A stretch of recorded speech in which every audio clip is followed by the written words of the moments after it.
England के खिलाफ तीसरे टेस्ट मुकाबले के पहले दिन आया रोहित शर्मा और रवींद्र जडेजा का तूफान, शतक ठोक कर रचा इतिहास। जी हां, भारत और इंग्लैंड के बीच खेले जा रहे तीसरे टेस्ट मुकाबले के पहले दिन भारतीय टॉप ऑर्डर के बिखेरने के बाद रोहित और जडेजा ने कमाल की परफॉर्मेंस की, जहां उनके बल्ले से तूफानी शतक देखने को मिले। तो दोस्तों, हम आपको तीसरे टेस्ट मुकाबले के पहले दिन की पूरी हाईलाइट इस वीडियो में दिखाएंगे, लेकिन उससे पहले यदि आप भी रोहित शर्मा रवींद्र जडेजा के शानदार परफॉर्मेंस को देखकर खुश हैं तो इस वीडियो को लाइक जरूर कर दें और साथ ही साथ अभी तक इस चैनल को सब्सक्राइब अगर आपने नहीं किया है तो चैनल को सब्सक्राइब करके बेल आइकन जरूर दबा दें। दोस्तों, 1-1 से बराबरी पर खड़ी 5 टेस्ट मैचों के रोमांचक टेस्ट सीरीज के तीसरे टेस्ट को जबरदस्त घमासान शुरू हो चुका है। राजकोट के सौराष्ट्र क्रिकेट एसोसिएशन स्टेडियम में टॉस के बॉस एक बार फिर कप्तान रोहित शर्मा बने और उन्होंने बिना एक भी पल गवाए पहले बल्लेबाजी करने का फैसला किया। इसके साथ सरफराज खान को उन्होंने डेब्यू कैप सौंपी और उन्हें टीम इंडिया के लिए सफेद जर्सी में जलवा दिखाने का मौका मिला। एक बार फिर से टीम इंडिया को धाकड़ शुरुआत दिलाने के इरादे से कप्तान रोहित के साथ पिछले मैच के दौरे शतकवीर यशस्वी जायसवाल की जोड़ी उतर चुकी थी। इस बार ये दोनों अपनी टीम को जबरदस्त शुरुआत दिलाना चाहते थे। हालांकि अब तो इनकी ओपनिंग जोड़ी सीरीज में पूरी तरीके से फ्लॉप हुई और इसके बाद भी कुछ ऐसा ही हुआ। चौथे ओवर की 5वीं गेंद पर मार्कवुड जायसवाल को अपने जाल में फंसा लिया तो गेंद यशस्वी के बल्ले का बाहरी किनारा ले गई, जिसे स्लिप में खड़े जो रूट ने बड़े ही लाजवाब तरीके से लपक कर टीम इंडिया को पहला और 440 वोल्ट का झटका दिया। यहाँ यशस्वी जायसवाल 2 चौकों की बदौलत केवल 10 रन बनाकर चलते बने और एक बार फिर से इन दोनों की ओपनिंग जोड़ी फ्लॉप साबित हुई। इनके आउट होने के बाद मैदान में गदर मचाने पिछले मैच के शतकवीर शुभमन गिल उतर चुके थे और उनसे रोहित शर्मा ने बहुत फैंस की उम्मीद थी। लेकिन दोस्तों, जश्न का यह माहौल बहस कुछ ही गेंद में मातम में बदल गया, जब पारी के 6वें ओवर में मार्कवुड ने शुभमन गिल को भी अपने जाल में फंसाकर भारतीय टीम की कमर तोड़कर रख दी। गिल का तो खाता भी खुलने का नहीं मिला, जहां 9 गेंद में 0 रनों का योगदान देकर पवेलियन लौटे और महज 24 रनों के स्कोर पर ही टीम इंडिया ने अपने 2 सबसे बड़े टैलेंटेड बल्लेबाजों को खो दिया और नंबर 4 के पायदान पर बल्लेबाजी करते हुए रजत पाटीदार कदम रख चुके थे। टीम इंडिया मुश्किल में फंसी हुई थी और 8 ओवर में टीम इंडिया 32 रन बना चुकी थी। एक बड़ी पार्टनरशिप हमें चाहिए थी, लेकिन तभी 9वां ओवर लेकर आए टॉम हार्टले ने 5वीं गेंद पर पाटीदार को अपने जाल में फंसा लिया और वो बेहद ही खराब शॉट खेल गया और फील्डर ने उनका आसान सा कैच लपक कर टीम इंडिया की हालत बिगाड़ दी। महज 33 रनों पर स्कोर बोर्ड में लगे थे कि पाटीदार के रूप में टीम इंडिया को तीसरा विकेट भी ढेर हो चुका था। वह केवल 5 रन बना पाए और टीम इंडिया मुश्किल में थी। ऐसे में कप्तान रोहित के साथ निभाने के लिए मैदान में उनके सबसे भरोसेमंद साथी रवींद्र जडेजा कदम रख चुके थे। इंग्लिश टीम भारतीय टीम पर पूरी तरीके से हावी नजर आ रही थी और अब टीम इंडिया के मुकाबले में वापसी करवाने की आखिरी उम्मीद ये दोनों ही शेष थे। पहले 10 ओवर में तो इंग्लिश टीम ने पूरे तरीके से टीम इंडिया पर शिकंजा कसा हुआ था। भारतीय टीम पहले 10 ओवर में केवल 34 रन बना पाई, जहां हमने 3 बल्लेबाजों को गंवाया था। यहाँ से रोहित और जडेजा ने फूंक फूंक कर कदम रखना शुरू किया और बेहद संभल कर ये दोनों बल्लेबाजी कर रहे थे। उन्हें भी पता था कि सारी जिम्मेदारी उनके कंधों पर आ पड़ी है, लेकिन कप्तान रोहित दबाव में कहाँ आते हैं, वह तो दूसरी टीमों को खौफ में लाना जानते हैं। 13वां ओवर लेकर आए टॉम हार्टले के खिलाफ लगातार 2 गेंद पर रोहित ने मैदान के दोनों कोनों पर जबरदस्त चौके लगाए और अपनी टीम की वापसी का शंखनाद किया। 14वें ओवर में टीम इंडिया ने 50 रनों का आंकड़ा पार किया। दोस्तों, इन दोनों ने देखते ही देखते अपनी धाकड़ बल्लेबाजी से मैच का पूरा रुख पलट कर रख दिया और 20 ओवर में टीम इंडिया ने 71 रन बना लिए। इन दोनों के बीच एक मजबूत साझेदारी पनप रही थी। तभी जो रूट की गेंद पर बेहतरीन चौका लगाकर रोहित 49 के स्कोर पर पहुंच गए और अगले ही ओवर में उन्होंने हार्टले के खिलाफ 2 रन लेकर 71 गेंद पर अपना बेहतरीन अर्धशतक ठोक दिया। उनका बखूबी साथ निभाते हुए रवींद्र जडेजा ने भी 24वें ओवर में जो रूट के आड़े हाथे लेते हुए एक के बाद एक 2 खतरनाक चौके लगाकर अंग्रेजों की हालत बिगाड़ दी। लंच ब्रेक तक टीम इंडिया ने 25 ओवर में 93 रन 3 विकेट के नुकसान पर बना लिए। लंच के बाद एक बार फिर से दोनों भारतीय पारी को एक बहुत बड़े स्कोर तक पहुंचाने के इरादे से कदम रख चुके थे। 27वें ओवर में दोनों खिलाड़ियों ने मिलकर टीम इंडिया को 27 के पार पहुंचा दिया और उनकी धाकड़ बल्लेबाजी का तोड़ इंग्लिश गेंदबाज बिल्कुल भी नहीं निकाल पा रहे थे। हर एक इंग्लिश गेंदबाज ये कुटाई कर रहे थे और 30वें ओवर में टीम इंडिया ने 111 रन बना लिए। कप्तान रोहित इंग्लिश गेंदबाजों के बेरहमी से धो रहे थे और इसी दरमियान 33वां ओवर लेकर आए टॉम हार्टले को आड़े हाथों लेते हुए रोहित ने उनकी 5वीं गेंद को स्टेडियम के दूसरे स्टैंड में छक्के के लिए डिपॉजिट कर दिया। 35वें ओवर में टीम इंडिया ने 123 रन बना लिए और ये दोनों लाजवाब बल्लेबाजी कर रहे थे। एक के बाद उन्होंने चौकों से डील करना शुरू कर दिया और इस बीच रवींद्र जडेजा ने वुड की गेंद पर सिंगल लेकर 96 गेंद पर अपना अर्धशतक पूरा किया। 44वें ओवर में टीम इंडिया ने 150 रन बना लिए और उनकी धाकड़ बल्लेबाजी का नतीजा हुआ कि टी ब्रेक तक उन्होंने इंग्लिश की वापसी का एक भी मौका नहीं दिया। 50वें ओवर में टीम इंडिया 175 रनों तक पहुंच चुकी थी। इंग्लिश टीम का हर एक प्लान अब तक फ्लॉप साबित हुआ और इस सेशन की इन दोनों ने पूरे तरीके से टीम इंडिया के नाम किया और 52 ओवर में टी ब्रेक तथा भारत ने 185 रन बना लिए। वो रोहित अपने शतक के बेहद करीब पहुंच चुके थे। टी ब्रेक के बाद आते ही उन्होंने सेशन के पहले ओवर में रेहान अहमद के खिलाफ 2 रन लेकर 157 गेंद पर अपना तूफानी शतक ठोक दिया। उन्होंने रेहान अहमद के खिलाफ 2 रन लेकर 157 गेंद पर अपना तूफानी शतक ठोक दिया। इसी दरमियान उन्होंने 11 चौके और 2 तूफानी छक्के भी लगाए थे। उनकी धाकड़ बल्लेबाजी का नतीजा हुआ कि पूरी तरीके से टीम इंडिया ने मैच में शिकंजा कस लिया और दोनों खिलाड़ियों के बीच 150 रनों से अधिक की साझेदारी हो चुकी थी। 56 ओवर में टीम इंडिया 200 रनों तक पहुंच चुकी थी और ये दोनों रुकने का नाम नहीं ले रहे थे। इंग्लिश टीम की हालत खराब थी क्योंकि इन दोनों ने उनके जबड़े से मुकाबले को छीनकर टीम इंडिया के हक में लाकर खड़ा किया। रोहित तो अब मूड में आ चुके थे, वह सीधा चौके छक्कों से डील कर रहे थे। 61वें ओवर में रेहान अहमद के खिलाफ रोहित ने पहले एक बार छक्का और फिर चौका लगाकर बता दिया कि अब तो इंग्लिश गेंदबाज उन्हें आउट करने का मौका खो चुके हैं।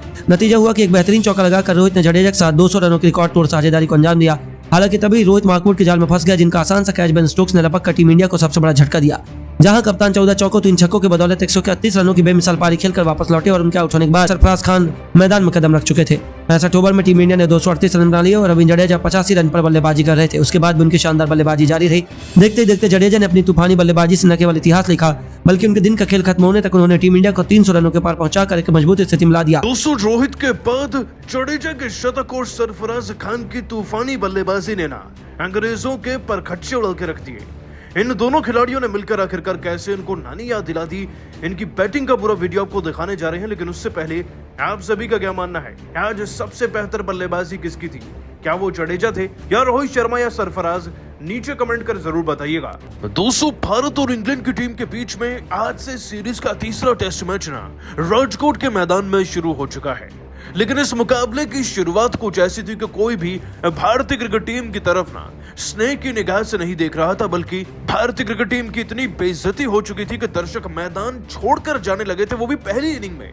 दरअसल दोस्तों, आपको बता दें कि रोहित शर्मा ने राजकोट के इस मैदान में टॉस जीता और उन्होंने तो टीम का अच्छा ही चाहा, टॉस जीतकर बल्लेबाजी चुनी। आपको बता दें कि 2018 में इसी मैदान पर हमने फर्स्ट इनिंग्स में ना वेस्ट इंडीज के खिलाफ 650 से ज्यादा रन ठोके थे। रोहित का अनुमान वही रहा होगा, लेकिन उन्हें क्या पता था आज ना सिर्फ यशस्वी जायसवाल फेल होंगे बल्कि शुभमन गिल भी कुछ नहीं कर पाएंगे और इतना बुरा प्रदर्शन करेंगे कि बताने में भी किसी को शर्म आ जाए। दोस्तों, जायसवाल 10 रन पर आउट हो गए तो 0 पर आउट होते हैं शुभमन गिल, दोनों माकफुट का शिकार बनते हैं। और रजत पाटीदार से वैसे ही उम्मीदें कम थी, वो तो फिर भी 5 रन पर आउट हो ही गए टॉम हार्टली की गेंद पर। दोस्तों, सभी युवा खिलाड़ी इस कदर आउट हो रहे थे कि मानो T20 मैच चल रहा हो। लेकिन टेस्ट मैच की पहली इनिंग में अगर आपके 3 खिलाड़ी ना वो भी 33 रन पर आउट हो जाएं, तो 100 भी बहुत बड़ा पहाड़ लगता है पूरी टीम के लिए बनाना। लेकिन यही तो वो वक्त होता है जब कप्तान को कप्तानी पारी खेलनी होती है, जब कप्तान को पूरी टीम को दिखाना होता है कि ऐसी स्थिति में भी परफॉर्म किया जा सकता है। और दोस्तों, रोहित शर्मा ने वैसा ही कुछ आज करके दिखाया। दोस्तों, रोहित शर्मा ने आज कोई 50 नहीं जड़ा, ना ही वो कभी शतक के लिए खेलते भी हैं, लेकिन उनके बल्ले से निकल रहा एक एक रन चीख चीख कर इस बात की गुहाई दे रहा था कि दोस्तों रोहित शर्मा आज शतक से भी बड़ी पारी खेलकर जाएंगे पहली इनिंग के अंदर ही, और बिल्कुल वैसा ही हुआ। दोस्तों, रोहित शर्मा ने कोई भी प्रेशर ना लेते हुए उल्टा प्रेशर इंग्लैंड पर ट्रांसफर करना शुरू किया। अब मैदान में जड्डू उनका साथ दे रहे थे, जिनको दी गई जिम्मेदारी अपना विकेट बचाने की, और इधर रोहित शर्मा को मौका मिल गया बड़े शॉट्स खेलने का। दोस्तों, रोहित शर्मा ने एक भी बार लंबा सांस नहीं भरा और बैक टू बैक चौके जड़ते चले गए। लगभग 8 चौके जड़ करना रोहित शर्मा ने टॉम हार्टली की गेंद पर पारी के 23वें ओवर में ही अपना 50 पूरा कर लिया था।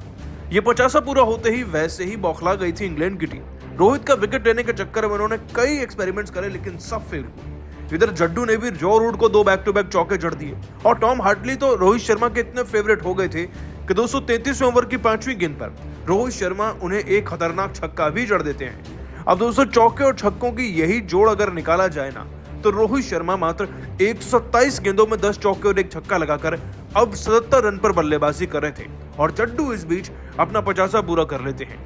लेकिन असल खुशी तो तभी होनी थी जब रोहित शर्मा का शतक पूरा होता। और दोस्तों, फिर आया वो सुनहरा लम्हा जब रोहित शर्मा अपने शतक के करीब पहुंच ही गए। और दोस्तों, रोहित शर्मा कोई ऐसे वैसे शतक तक नहीं पहुंचे, उन्होंने छक्का ही लगाया था।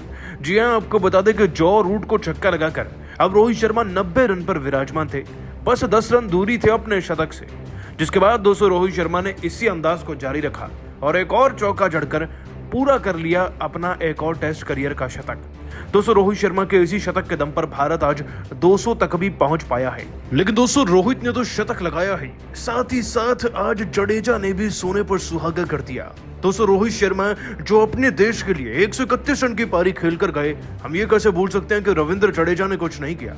दोस्तों, जड्डू ने भी 171 गेंदें खेलकर एक प्रॉपर टेस्ट इनिंग नहीं बल्कि प्रॉपर टेस्ट सेंचुरी लगाकर दिखाई। 171 गेंदों में दोस्तों जडेजा 7 चौके 2 छक्के जड़कर 90 रन पर थे, और उनको साथ मिल रहा था अब सरफराज खान का। ये खिलाड़ी तो बना ही टेस्ट क्रिकेट के लिए है। खैर दोस्तों, जडेजा के शतक की बात करें तो आगे 10-12 गेंदें और खेलकर 2 चौके लगाकर जडेजा ने दोस्तों अपना चौथा शतक पूरा किया टेस्ट के इतिहास में। उधर सरफराज खान भी दोस्तों टीम के लिए बड़ी तेजी से 50 के करीब पहुंच ही गए थे। दोस्तों रविंद्र जडेजा और सरफराज ने मिलकर भारतीय क्रिकेट टीम को फिर 300 तक भी पहुंचाया। दोस्तों ये है सरफराज खान और रविंद्र जडेजा की जोड़ी की ताकत। वेल आप सभी इन दोनों की बैटिंग को 10 में से कितने नंबर देंगे नीचे कमेंट कर बताना नहीं भूलिएगा। दोस्तों पिछले 2 टेस्ट मैचों में रोहित का बल्ला कुछ खास नहीं बोला, इसके बाद तो इंग्लिश टीम उन्हें हल्के में लेने लगी थी। लेकिन कहते हैं ना, जब रोहित का बल्ला चलता है तब वो बड़ी से बड़ी टीमों को अपने सामने घुटनों पर ला देते हैं। आज वही ऐतिहासिक दिन था जब रोहित शर्मा ने अपने बल्ले से वो कर दिखाया, जिसके बाद तो एक बार फिर पूरी दुनिया हिटमैन के आगे सजदा करने को मजबूर हो गई। जी हां, टॉस जीतकर रोहित ने पहले बल्लेबाजी करने का फैसला किया, जो पहले उन पर ही भारी पड़ा। केवल 33 रनों पर हमने गिल और यशस्वी जैसे 3 बल्लेबाजों को खो दिया था। हम मुसीबत में थे, इंग्लैंड का घमंड तो सिर चढ़कर बोल रहा था। लेकिन यहां से शुरू हुआ हिटमैन का तूफान। इसके आगे इंग्लिश टीम सूखे पत्तों की तरह हवा में उड़ गई। अपने best friend sir Ravindra Jadeja के साथ मिलकर उन्होंने ऐसी जुझारू बल्लेबाजी करनी शुरू की कि पहले 50 तो फिर देखते देखते 100 रनों से अधिक की साझेदारी को अंजाम दिया।